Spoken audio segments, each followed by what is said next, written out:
Today, a day of hybrid photo and video coverage in Big Sur, California. All the image settings will be on the photos, and I'll be showing you the video clips along the way.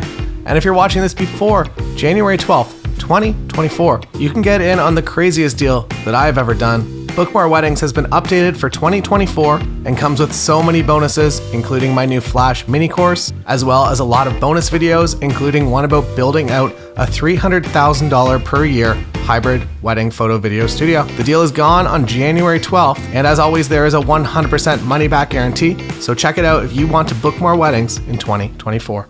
On to the wedding. Today, primary camera is going to be the Sony A7R Mark V.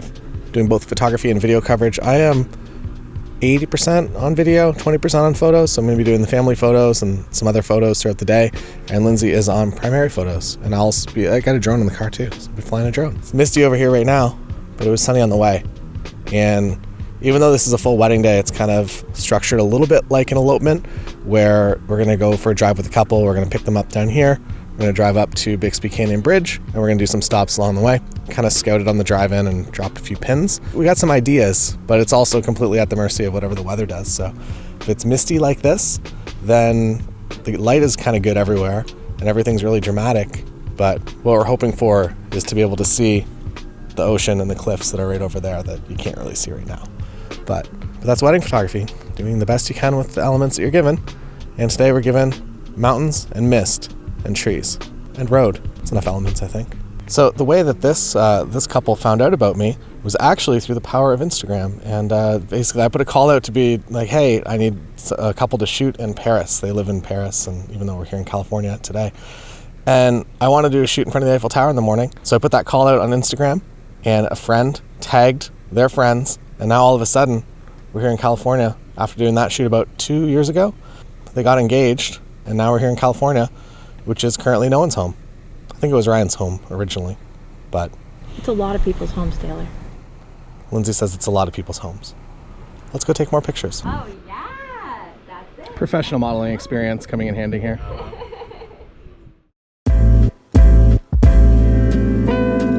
So all the images you're going to see are my images. If you wish to see Lindsay's images, head on over to her Instagram at @lcoulterphoto. Here's live footage of me trying to help, but I had too many things in my hands. More on that later. I will also give you updates of the video that I'm filming periodically, coming up in about 16 seconds or less.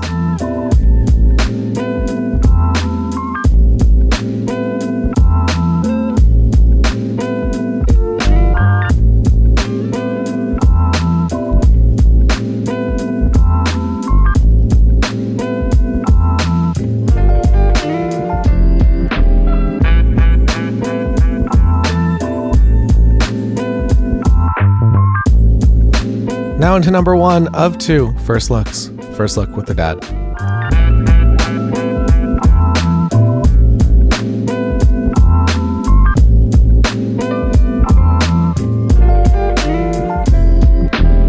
So to speak briefly to hybrid, and there's a course on the members website right now. There are photo moments and there are video moments. Some moments play better in video, so since I have Lindsay here, I chose to go primarily video for this specific moment. So now you saw that play in regular speed. I like to put all of my wedding films in slow motion. I don't know, I like it better. Maybe it's a cliche, but I think overall it just makes a much better video for a highlight at least.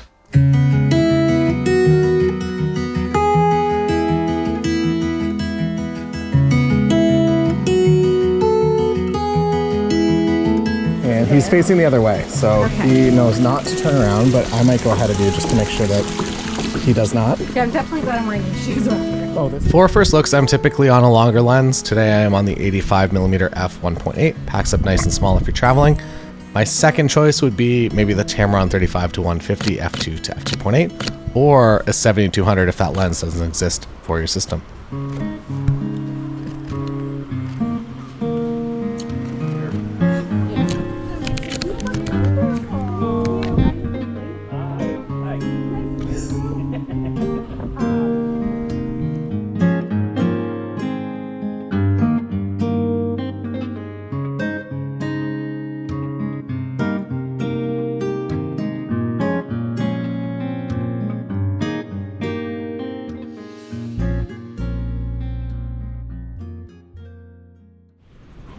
No, that's perfect.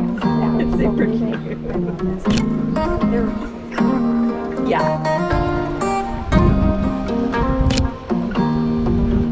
I work here. It's a pretty cool.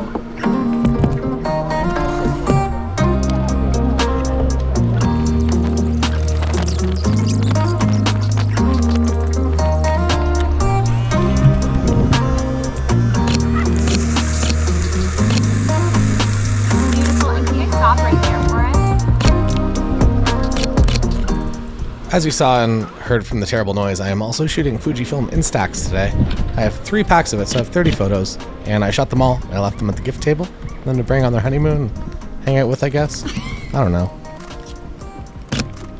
Put a little bend in your arm with your flowers.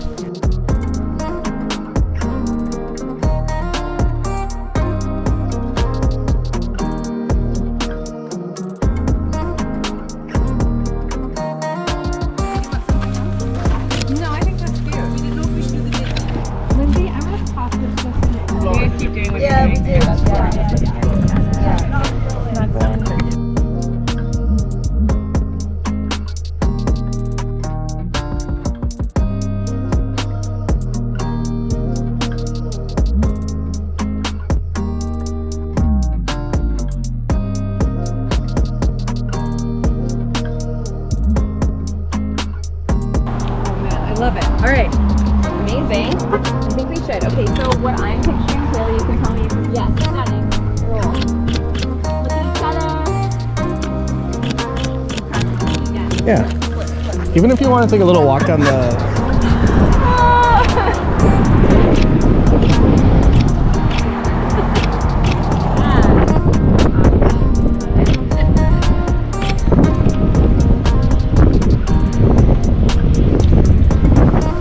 Beautiful. Just looking at each other as you come. Yeah. So everything that you just saw there, we drove from the venue a little bit north on the Pacific Coast Highway up to Bixby Canyon Bridge and then back down, and we were basically at whatever the weather was doing. So if it was cloudy, we were going to stop. If it was sunny, it kind of worked. It lit the water up all nice and blue, but it was very hard midday sun. So we stopped in the spots that worked and then eventually just kind of hid in the forest and got some redwood photos. Now we're back at the venue to get a few detail photos before everyone starts arriving for the ceremony.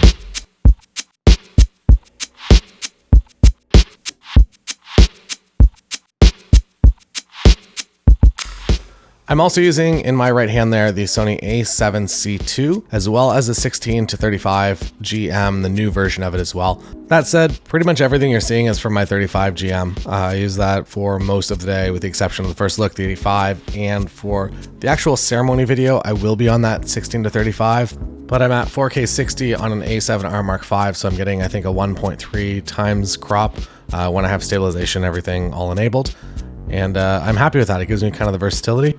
And we also, at this point, severed services. So I'm only doing video for the ceremony, and I'm doing a pretty long rolling shot. So pretty much the entire first half of the ceremony is going to be one single shot.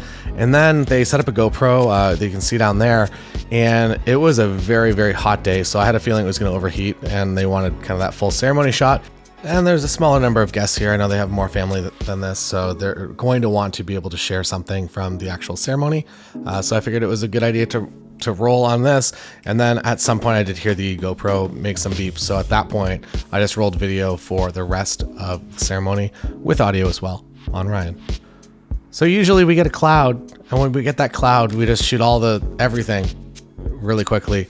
Unfortunately, we did not get cloud, but I did just shoot everything a little bit wider than I normally would, and that tends to hide the bad light a little bit better.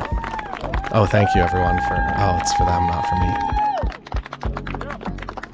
And you might be like, you don't use a gimbal, that's crazy, you're crazy. And for the most part, I like the handheld look, and even when you're at slow motion, you can get away with a little bit more. And even walking back, you'll see in a moment, just that looks totally fine to me, and I'm very happy. And 90% of my photography coverage of the day is candid, and close to 100% of my video coverage of the day is usually candid. And to kind of have that handheld feel, I feel like it just suits it a little bit better. And then also from my personal preference, I don't have to bring a bunch of stuff around with me. I like just having one camera body, maybe one over my shoulder and one in my hands. And that is kind of my happy place.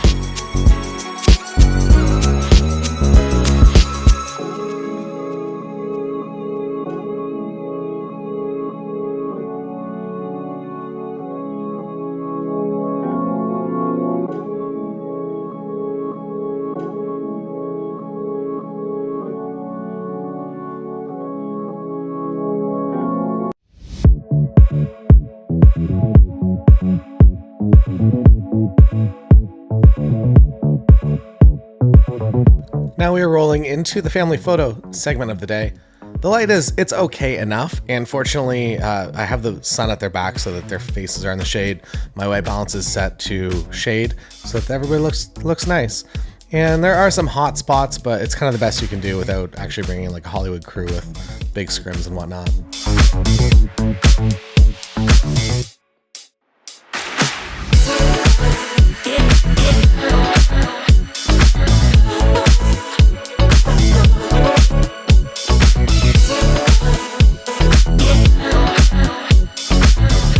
Now it's time to scan my Instax. That's how I do it. Take the picture. It's scanned. Kind of worked. I really like this as just a thing to leave behind. You can also get a Fujifilm Instax printer. They will print, I think it goes to the Fujifilm mini size, but you can print from your camera through your phone. So if you're using a Fujifilm camera, you can print directly to it. But if not, you can download the image to your phone and then print from your phone to the film. And I know it's not an exact true film photo, but it is a nice takeaway for your clients to bring home with them the night of the wedding. Another thing I like about the 35 is that it is the close focusing is good enough to get away with the macro, and especially if you're using this in APS-C crop mode in your camera. In terms of lighting for this part of the day, it's a full 10 out of 10. Nice scene behind. Also, the light is bouncing off the building directly behind me to fill in all the shadows and just make it look like a great scene. Even the direct sunlight, I think this is the California thing, that even direct sun looks kind of acceptable a lot of the time.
So the sunset session is obviously something that we go for all the time, regardless of where we are in the world, but especially in a place like California, we knew we were gonna, not even that long, you need like 15 minutes, but you just gotta time it right.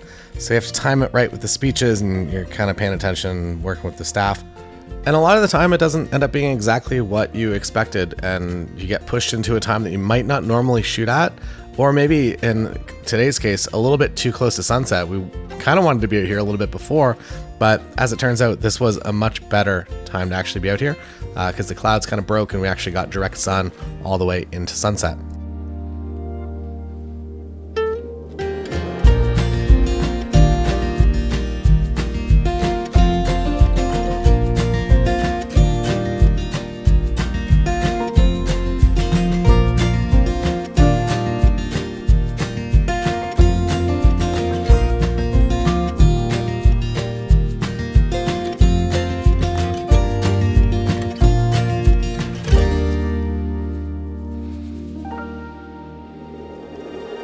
So now we're moving into the time of day where hybrid becomes a little bit trickier because you want to maybe use flash, but if you're doing video and you're also using flash, it becomes a little bit complex. So I decided at this point there was still enough ambient, and I know my limits of my camera, so be aware of what ISO you can shoot at. And when you hit that maximum, know that you got to switch things up. But until you get there, with a lens like this 35mm f1.4 GM, I am very comfortable. Now, just a few minutes later, it is becoming, it's okay for video. It kind of works, but I definitely have to start introducing flash for photography. There's a sample just straight ambient and it's okay.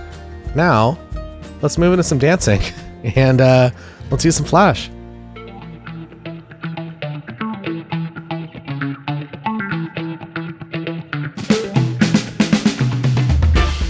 So this is the $89 Godox, I believe it's called the Lux, the Junior Lux maybe? Let's call it the Godox Lux Junior Retro Camouflage. And I'm very happy. It doesn't bounce. We have no bounce this evening. There's no ceiling. So I had to go direct, and I think I ended up really kind of enjoying the look overall. I'm also dragging the shutter a little bit, and one thing I discovered with Sony cameras and Godox flashes is that I can't seem to properly set it to rear curtain, maybe just with this flash. And what I mean by that is that I want to be able to be shooting the flash to freeze the motion. So I will be collecting the lights and doing the slow shutter speed prior to the flash actually going off. And then it brings the subject to the front over top of all those lights. You can't do that apparently with this camera, if that makes any sense to you. But yeah, I don't know. I'll figure that out later because that's an important thing for me. And that's all for today's wedding. Get in on that crazy deal before January 12th, 2024. Lots of bonuses, new flash course, new preset pack. There's lots in there. And as always, 100% money back guarantee. If you don't like it, just let me know. I'll send your money back. See you next time.